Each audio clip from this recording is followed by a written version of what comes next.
Bienvenue dans cette nouvelle exploration approfondie. Je suis vraiment ravie de vous retrouver pour aborder un sujet assez monumental aujourd'hui. On s'attaque à l'Iliade d'Homère. Bonjour à tous. Et oui, c'est un très gros morceau. Ah, ça c'est le moins qu'on puisse dire. Mais qu'on se rassure tout de suite, l'idée c'est pas de refaire un énième cours sur les armures de l'âge du bronze ou de lister les duels sanglants. La mythologie classique, bon, on la connaît tous plus ou moins. Exactement. On va laisser les dieux de l'Olympe un peu de côté pour aujourd'hui. Voilà. En fait, nos sources du jour s'appuient sur une recherche super pointue. C'est la théorie sociogonique, oui, c'est le terme exact, développée par le chercheur Safa Katchmaz. Et la mission de cette discussion, c'est de révéler les règles de parenté qui étaient complètement cachées aux soins de la famille royale de Troie. Et c'est là que ça devient passionnant. Parce qu'on va comprendre la profonde opposition, vraiment structurelle, entre Hector et Paris. Et surtout, on va analyser le rôle politique et même juridique des nourrices dans cette aristocratie antique. C'est un truc de fou quand on y pense. Moi, ce qui m'a fasciné en plongeant dans ces documents, c'est de réaliser qu'un système social entier était là, caché en plein milieu d'une histoire qu'on lit et relit depuis, 3200 ans. Et ça a pu passer totalement sous le radar de la recherche moderne. C'est un angle mort qui est absolument remarquable. Pour bien poser le contexte, il faut voir que la littérature mondiale a presque systématiquement abordé l'Iliade à travers des prismes très spécifiques. On regarde l'idéologie martiale, la gloire, ou plus récemment la psychologie individuelle des personnages. Oui, on lit ça comme un roman moderne en fait. C'est tout à fait ça. En lisant cette épopée comme un drame psychologique ou un simple récit de guerre, on a tout bonnement oublié d'y chercher les fondations même de l'organisation sociale de l'époque. On a complètement, mais alors complètement, négligé les structures de parenté qui soutenaient toute l'architecture de la société troyenne. Bon, décortiquons tout ça. Parce que quand on parle d'angle mort, il faut quand même mesurer la taille de l'océan académique qui entoure cette œuvre. Les sources nous rappellent que ce texte a été traduit dans plus de 120 langues, avec environ 500 versions modernes distinctes. Les chiffres donnent le vertige. Ah mais totalement, hein. Ça a généré plus de 164 000 études académiques, des thèses, des articles, et je compte même pas les 4-5 000 livres qui sont entièrement dédiés. L'humanité a passé des siècles à scruter chaque ligne, chaque hexamètre. Alors, la vraie question, c'est comment est-ce possible que la philologie classique ait raté une structure familiale aussi énorme? La réponse, elle réside dans la façon dont notre propre époque projette ses valeurs sur les textes anciens.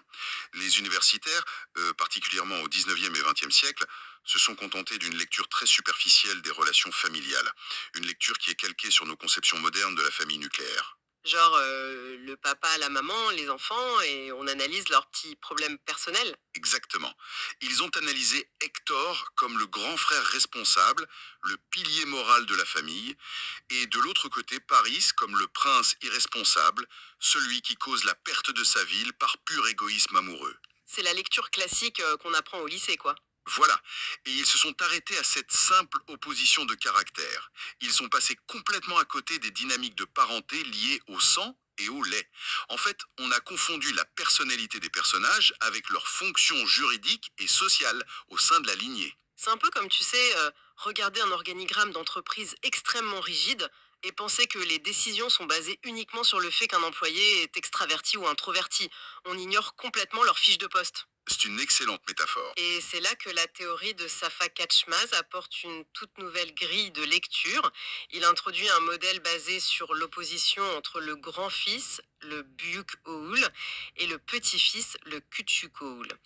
Prenons le cas d'Hector. Les sources montrent que son statut, c'est pas seulement celui du prince héritier classique. Non, c'est bien plus profond que ça. Il est institutionnellement le grand-fils, mais surtout ce que la théorie définit comme le fils de la mère, l'Anoolo. Son rôle à lui, c'est d'incarner la protection, la préservation de la cité et l'ancrage familial. Absolument. Toute l'identité d'Hector est structurée autour de cette responsabilité qui est fondamentalement liée à la sphère maternelle et sédentaire. Il est le gardien du foyer. Et à l'opposé, la théorie identifie Paris comme le petit-fils. Sur le plan institutionnel, c'est un profil très différent. Très différent. Il est le fils du père, le Babaoulou. Son rôle structurel, ce n'est pas de préserver, mais de perturber. C'est lui qui voyage, qui franchit les frontières, qui déclenche la guerre en ramenant Hélène de Sparte. C'est lui qui provoque le chaos. Il est le moteur de l'action vers l'extérieur. C'est ça. Son identité est rattachée au patriarche, Priam, et si on lit bien le texte, on ne voit pas de lien dramatique ou protecteur fort entre lui et sa mère, Écube. Tu sais, quand je lisais les sources qui détaillent cette opposition entre le pôle maternel qui préserve et le pôle paternel qui s'étend et perturbe, ça m'a tout de suite fait penser à des archétypes beaucoup plus larges. On a vraiment l'impression de retrouver le vieux schéma de Cain et Abel. Oui, ou même d'Ésaü et Jacob. Exactement. L'éternel conflit entre le sédentaire, qui est souvent lié à l'agriculture ou à la maison, et le nomade ou le pasteur qui explore mais qui apporte aussi le conflit. Ce qui est fascinant ici, c'est exactement cette résonance avec les récits fondateurs du bassin méditerranéen et du Proche-Orient. Cette dichotomie, elle marque une distinction primordiale entre la lignée maternelle, qui garantit la continuité matérielle et spirituelle du foyer, et la lignée paternelle, souvent associée à l'expansion, au risque et donc inévitablement à la destruction potentielle. C'est presque philosophique. Complètement.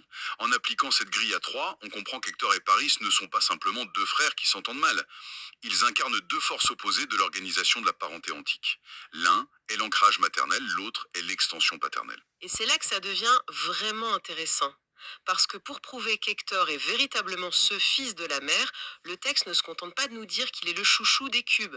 Il y a une scène charnière dans le livre 22 de l'Iliade. Ah, la fameuse scène des remparts. Oui, les lignes 82 à 89 pour être précise. Hector est seul face au rempart. Il est prêt à affronter Achille. Ses parents le supplient de rentrer à l'abri. Et là, la reine Écube fait un geste qu'on retient souvent pour sa charge dramatique. Elle écarte ses vêtements pour lui montrer ses seins et elle lui dit cette phrase célèbre: Souviens-toi de ses seins, mon enfant. Technon. Homon nesteti maston, en grec. C'est ça. Mais d'un point de vue moderne, on pourrait facilement se dire, bon, c'est juste l'ultime manipulation émotionnelle d'une mère terrifiée à l'idée de perdre son fils. Pourquoi la théorie sociogonique en fait-elle une véritable institution politique? C'est une excellente question. Et c'est justement toute la différence entre une lecture psychologique et une lecture sociologique. Dans l'Antiquité, et particulièrement dans ce contexte aristocratique, l'allaitement n'est pas un acte nourricier ou affectif. C'est un acte fondateur de droit et de devoir absolu. Ça crée un contrat en quelque sorte. Un contrat indéfectible. Lorsque Écube dévoile sa poitrine, elle ne fait pas appel à l'empathie d'Hector. Elle fait appel à une dette institutionnelle. Elle définit sa maternité non seulement par le fait de l'avoir enfantée, la mère utérine, la Raïm Anessi, mais surtout par le fait de l'avoir nourrie de son propre lait, la Sut Anessi, de manière incontestable. Ce qui n'était pas une évidence pour une reine de son rang, si on comprend bien la structure sociale de l'époque. Loin de là, oui. En insistant sur ce lait, Écube cimente publiquement le statut d'Hector en tant que véritable fils de la mère. Dans ce système de valeurs, le lien physique du lait est l'argument suprême. Le lait forge l'appartenance primaire et crée une parenté sociale qui bien souvent surpassait même la simple génétique. Donc quand elle lui montre ses seins, c'est pas une supplique de désespoir. Non, c'est un rappel à l'ordre. Elle lui rappelle sa subordination totale à la lignée maternelle qu'elle incarne. Elle exige sa vie non pas au nom de l'amour, mais au nom de cette dette vitale inaltérable. C'est fascinant. On réalise que dans ce monde, le fait biologique de l'accouchement ne suffisait pas à garantir l'autorité maternelle suprême. Il fallait le valider par l'allaitement. Et ça nous amène à un contraste assez saisissant proposé par nos sources avec un autre personnage central, Andromaque, l'épouse d'Hector. La fameuse scène du livre 6. Voilà. C'est une scène très célèbre, souvent peinte, très étudiée. Hector fait ses adieux à sa femme et à leur jeune fils, Astyanax. Or, il y a un détail structurel immense que l'on zappe souvent. L'enfant n'est pas dans les bras de sa mère biologique au moment des adieux. Non, il est tenu par sa nourrice. Exactement. Et ça change tout. Le texte grec utilise un terme très précis pour désigner cette femme, la titénée. Et ce choix n'a rien d'anodin ou de purement descriptif pour planter le décor. C'est la manifestation concrète de ce qu'on pourrait appeler une maternité divisée au sein de l'aristocratie. L'enfantement d'un côté, l'allaitement de l'autre. C'est ça. Ça devient deux fonctions sociales distinctes. Pour le petit Astyanax, qui est censé être le futur roi de Troie, la structure familiale est complètement éclatée entre trois figures féminines. Vous avez Andromaque, qui fournit la légitimité utérine. Vous avez la nourrice, qui fournit la substance vitale, le lait et l'élevage quotidien. Et la troisième, c'est Écube, la grand-mère. Écube, qui maintient l'autorité suprême du clan. C'est super intéressant parce que si on y réfléchit, on pourrait faire un parallèle audacieux avec certaines élites modernes. On voit parfois des familles très fortunées qui externalisent presque totalement le soin de leurs enfants à des bataillons de nourrices ou de tuteurs spécialisés. C'est une façon d'afficher un statut social. L'ostentation de la richesse. Voilà.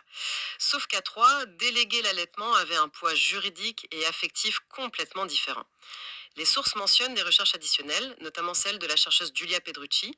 Elle explique que ces nourrices étaient généralement des femmes issues des classes pauvres et que leur lait devenait littéralement une marchandise consommée par l'élite. C'était une véritable industrie biologique, oui, mais cette marchandisation créait une angoisse sociale profonde.